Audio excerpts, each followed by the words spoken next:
زنک زنک لبای بیا اینجا چوتا مازم گریخت چه کاری مردک جان؟ چوی جوشه دورو یکم چی بیار بخورم که حاضر مردک جان اصل چایت میارم اوه انا بخواه اصل چوی کن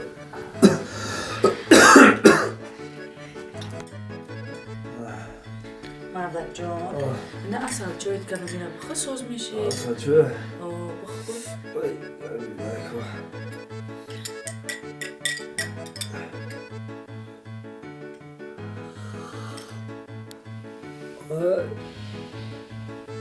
توبه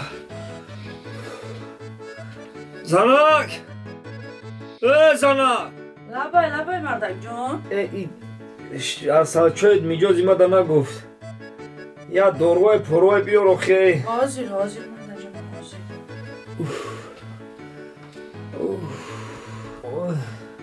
مردک جان میگم استخونم شکسته رفته که چیکار کردی مردک جان؟ نمیدونم تسب کردم چیکار کردم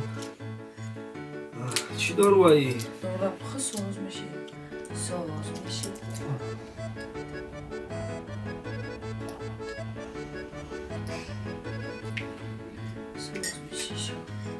برا مردک جان سوز میشه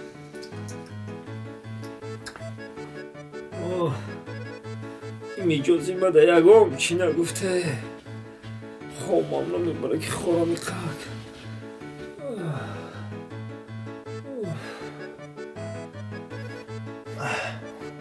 نه زنه خیرته که سوز شده میجاز ایمده هرچی نمیگفته نه اصلا چای میجاز اومده میگفته نه دارو میگفته خیرته که همه شیر آوردی میجاز ایمده تو غوری اومد نمیگفته خیرت هم شیر یک جای آوردی که هم شیر سوزم کرد خیرت خما ارگانیزم سوزیش که استم نه فهمیده مردک جان که هر چیز به خودش فاید داشته هر یک کسل به خودش دارو داشته هر یک انسان خون به خون باید داشته است آخی نمی خون هم خون یک باشه خون دو باشه کو همون خونه به هم خون یک داشته باشه خون یک میگذارونم این شما شیر دادم شیر شما در فایده کرد همین شیر در شما توری گرفت چی؟ اگه تو گفتنی که میجازی گوه مردک جان شیری گاو نبود این شیری چی بود اگنی؟ وای شیری خر بود